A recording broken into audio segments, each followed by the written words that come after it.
egg, this egg comes with, obviously, egg yolk, right? Maybe it's better without that. Yeah.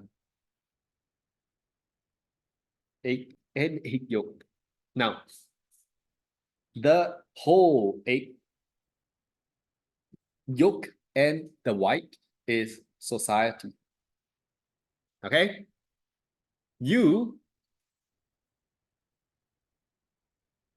Okay, the egg yolk is the private individual.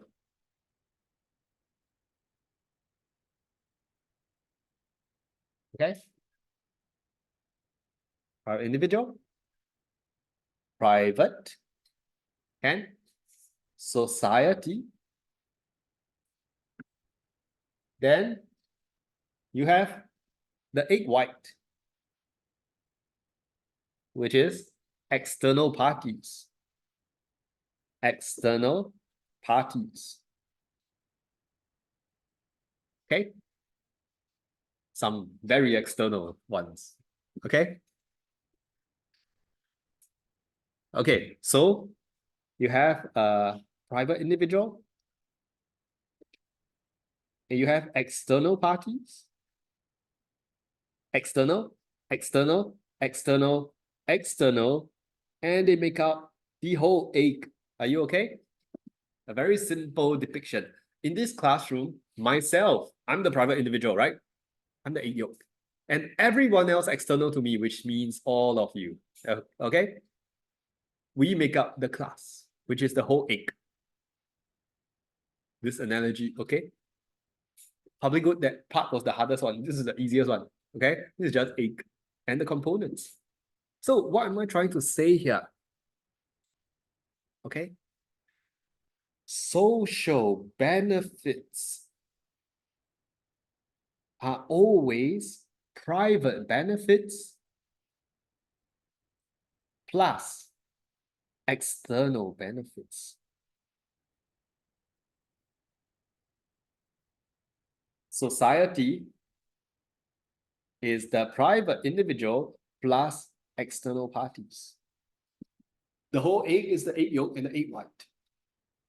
I don't think they've invented an egg without egg white. Don't have, right? But egg without egg yolk don't have also, right? So it's always private plus external makes up society. Okay? All right? Likewise, social cost is your private costs. Social cost is private cost plus external costs.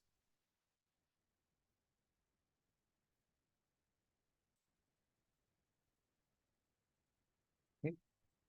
And when I start talking about benefits and costs, I would like to ask you whether you have seen this in your school notes before. This is marginal private cost. This is marginal private benefit. Have you seen this in your school notes? Rational behavior. In fact, this was our SCP. Okay, you see, we always say equilibrium is at QE. Why not Q1? Any idea? Why not Q1? Why not stop at Q1? Why move to QE? What happens at Q1? You want to maximize the net benefit, right? Very good. You want to maximize your net benefit. Another name for net benefit is your consumer surplus, right? Or utility. Consumer surplus. And if I want to maximize my net benefit, I want to consume all the way until QE. So my whole consumer surplus is this entire area. I don't want to stop at Q1 because at Q1, I am only reaping benefits up to this amount. There's still that small triangle that offers more net benefit, correct? So if I'm at Q1, I will proceed to consuming more. Yes? Then Jason, what say you? Why not Q2?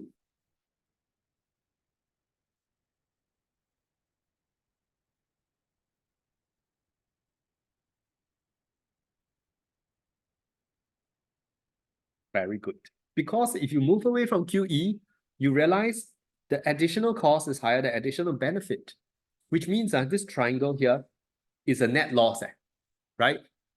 So you don't want that. You will also move towards this direction,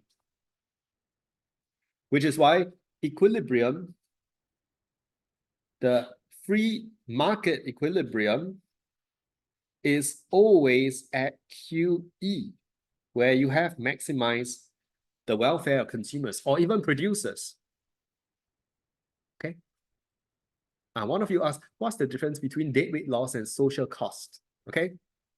Deadweight loss is the difference between social cost and social benefit. Okay. So next lesson, we will be able to examine social cost and social benefit. Okay. Last 2 minutes. Any questions here? No. Let me give you an example of something you're all familiar with. It was only a few years back where you had to involuntarily go for vaccinations, right? I don't, okay, not compulsory, but all of us went. Am I right? We took the jab, COVID jab, yes? So what happens in the case of a jab? You see, this is marginal private cost. This is marginal private benefit. Quantity of vaccinations. Okay? This is free market equilibrium. Right? Self-interested consumers consume up to QE. Yes?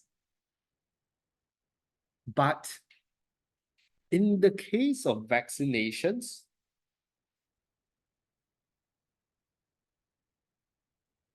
remember the egg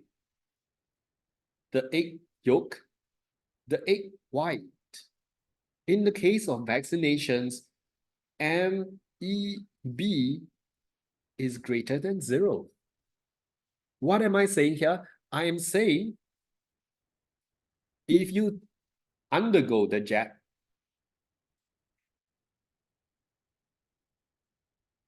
you benefit people external to you. How do you benefit them? Because there is a lower risk of infecting them.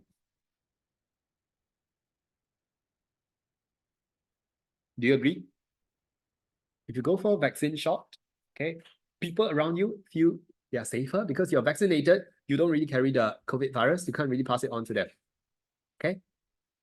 That means if MEB is greater than 0, you have another new curve, MSB. This is cost/benefit. So this is MSB. If your school shows divergent, convergent, doesn't matter, okay? Cambridge accepts both. MEB. Can you see MSB is higher? Is there a spill? Is there any external cost when I go for a jab? After I get a jab, do you all suddenly feel the impact? I recall one experience. We were waiting for the jab for kids, right? And there was a girl screaming, crying inside. And I think it rattled the nerves of the gentleman behind. Okay, that's an external cost. Okay, but otherwise, shouldn't happen. This should be MSC. In the sense, MEC should be 0, right?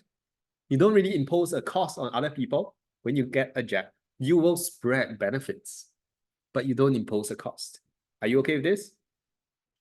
See, QE is free market equilibrium, but this part is socially efficient. Socially efficient output is where MSC cuts MSB. Now we have a problem. Free market is less than socially efficient. You see the flow, the reasoning? Therefore, we end up with under-consumption of vaccines. This is what externalities look like. Therefore, AE is lost.